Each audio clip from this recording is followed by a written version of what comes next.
Dubbiin dubbiitii kiitii waraanni faannoo ammallee bifa haaraan leenjifameetiin bobbaafamaa jira.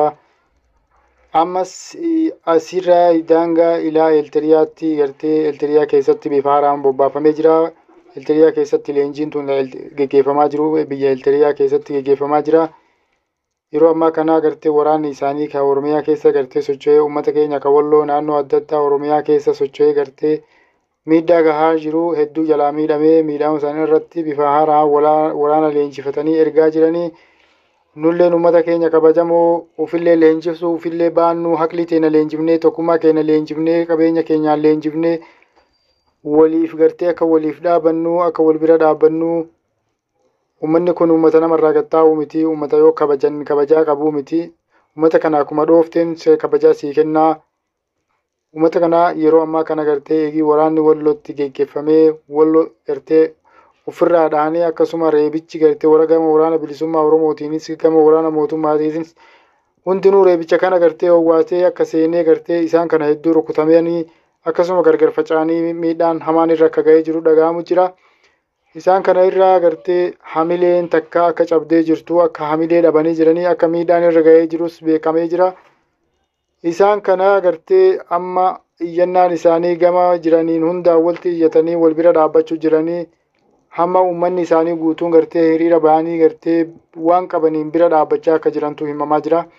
Isaan kanarra dabree ammas hamma danda'ame waraana isaanii leenjifatanii leenjii gartee xumuratanii ammallee bobbaa fi qopheessanii jiranii. Bobbaan isaanii tun miidhaa uummata keenya irra gahuu dandeessanii ammallee of qopheessanii jira. Ammallee Walloo gartee uummata keenya kan Wallootis akka gartee gama hundaanuu akka bira dhaabbannu isiniin jira. Asumaan kunis dhaamsa kiyya.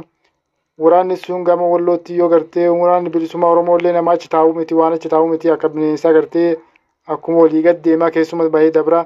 Gama mootummaan akkuma fedhe yoo fedhe keessaa baa'u fedhettuma dhiisaa. Akkasiin isiniin jaa gama waraana gartee waraana gara Walloo kanatti fuula deeffannee qarqaarsa mallaqa ta'us qabeenya waan qabnuun uummata keenyaa rasaasa tokko binnee yookaan hamma dandeenye rasaasa lama waan dandeenyuun binnee akka uummata keenya yookaan mallaqaan qarqaarree uummata keenya san diina san akka ofirraa deebisan barbaannaa. Kana isiniin jennaa uummata Oromoo kabajamoo fi jaalatamtoota uummata keenyaa. Akkasiin isin jaa kunis dhaamsa kiyyaa asumaan nu hordofaa isiniin jaa galatooma. Nu hordofaa isiniin jecha.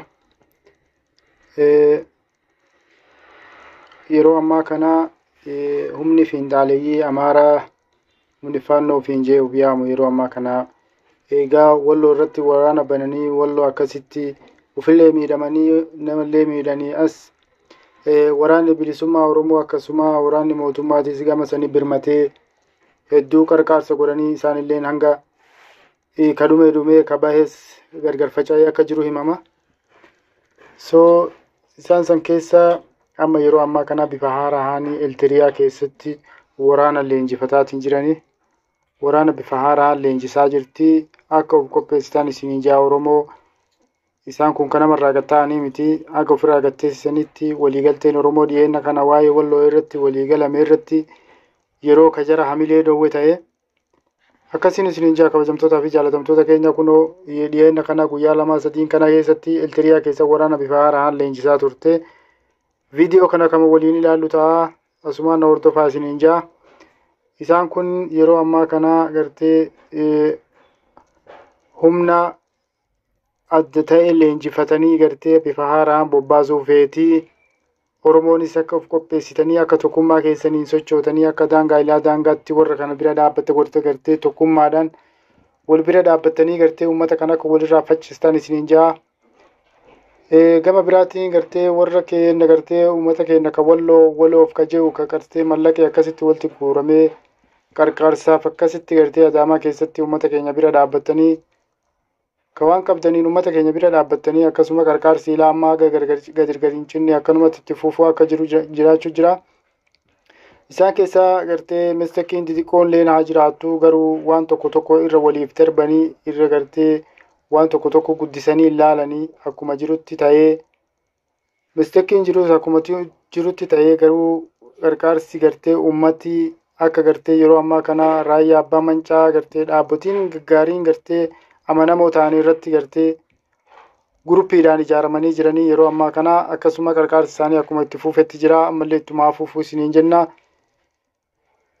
dubbiin kiyya ka guyyaa har'aa gartee ummata keenya gartee ka Walloo irraa gartee dhahamanii gartee miidhaan irra gahee gartee hospitaala adaamaa jiran akkasuma qarqaarsi akkuma itti fuufetti jira. Haa ta'u garuu wallabdee xixiqqoo jirtu garuu ummata keenya waan tokko tokko dhuffachuutu nu barbaachisa. Waan tokko tokko gabbaanee diina keenyatti beeksisuu nu barbaachisu.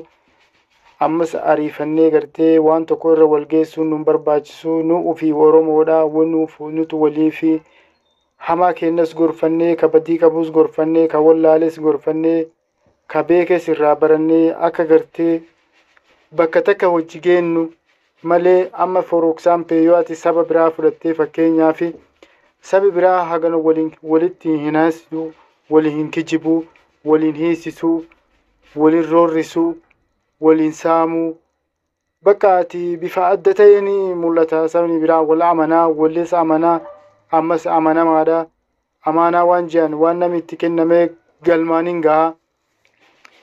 Fakkeenya ummata akkanaa kanarraa fudhachuun nullee nu barbaachisa. Ummata keenya amaanaa namaa jechuun ilmi namaa gartee kun biyyaan baa taa'ee kun jikoonii gartee kusheenaa biyyaa Arabaa kana keessa taa'ee waa qoqqocee ummata isiyya bira dhaabbata jee gartee waan irraa qabu irraa qoodee osoo hin qabneeyyuu waan xiqqoo qabu san irraa ofi gartee ofitti rakkoo fi ofitti qabatee ummata keenyaaf qarqaarsa waan xiqqoo qabuun guddoo qabuun bira dhaabbataa jira. Dhiiraa fi dhalaan ummata keenya ka Oromoo akkasuma gisee isaan gartee daangaa ilaa daangaatti akkasuma baqattoota biyya adda addaa keessatti baqatanii jiran ka waan isaan irra jiran rakkoo isaanii ofitti cabsanii akkasuma ummata keenya rakkataa kennaa yookaan ummata keenya ka Wallootiif bira dhaabbanna jedhanii akkasitti waan san irraa ergan akkamittiin dubbiin tun nu jalaa akka tokko taatee amantii walii dhabamtee wal amanuun dhabamee akkamitti boru bakka takka wajji geenna akkamitti boru wal amannaa akkamitti boodaayyuu ummanni keenya akkanatti nu gargaaru kun nu gargaaruu danda'a.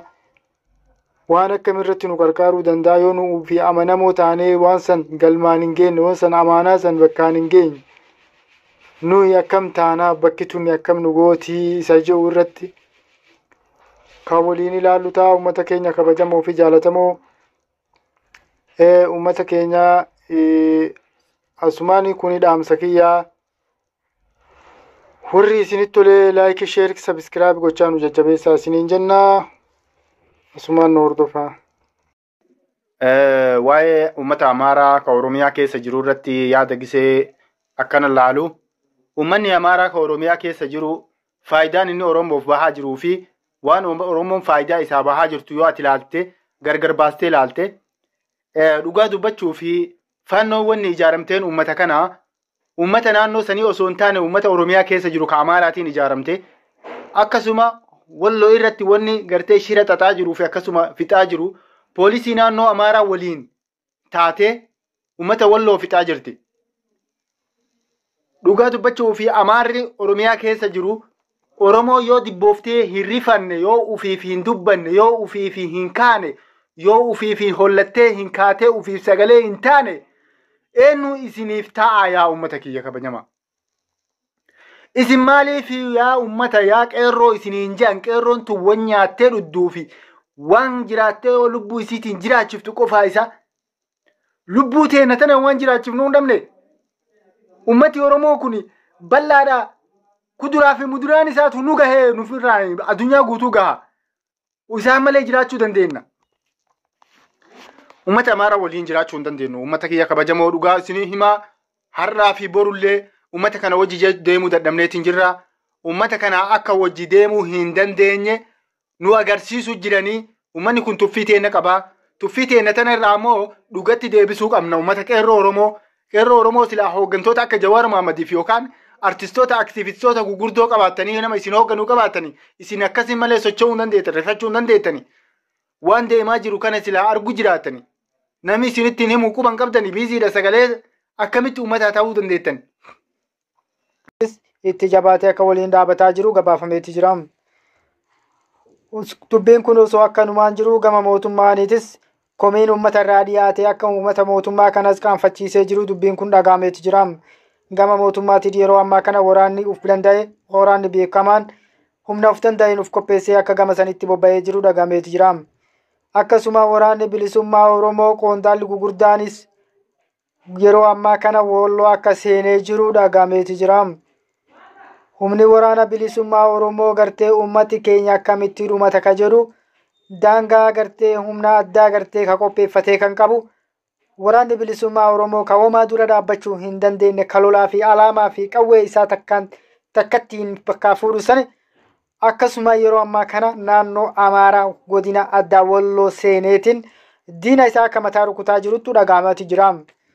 Kun osoo kanumaan jiru waraanni mootummaa fi waraanni bilisummaa Oromoo jidduu akka waliin feene hundi keenya akka beeknu ni beekama. Akkasiin jechuudhaan waraanni mootummaatis akka duraa goree jiru gabaafameeti jira. Waraanni mootummaa gara magaalaa malee gara baadiyyaa akka socho'uu hin dandeenye sodaa keessa akka galee jiru gama gartee magaalaa keessa akka taa'aa jiru gabaafameeti jira. Gama baadiyyaa gartee waraanni bilisummaa Oromoo gama baadiyyaatiin itti garseenee gara faannoo waraana gartee gara magaalaa keessa akka baqachuu hin dandeenye gama kaaniin waraanni mootummaa akka marsee jiru gabaafameeti jira. Jidduu kana keessa waraanni gartee fiinxaalayyaa Amaaraa akka miidhaan jabaan hammaan hin jedhamne akka irra ga'ee jiru kun dubbii qabatamaa achirraa nu dhaqqabee qabna. Akkasuma dhaabbii keessa galtee harka akka of nyaataa jirtu walii galtee iyyuu dhabdee yaada akka galtee jirtu gabaafameeti jira. Yeroo ammaa kana fiinxaalayyiin Amaaraa asumaattuu wal qoqqooddee akka yaada adda addaa gabaasaa jirtuu fi akka gama mootummaatti harka kennatuuf heetus gabaafameeti jira. Badii ofii fudhataniitiin gartee sodaa keessa galanii harka fashalaanii gartee ajajoonni isaanii kagarii irraa dhumatee akkasuma baqatanii addaan faca'anii jiruun itti hadhooftee akka jirtus gabaafameeti jira.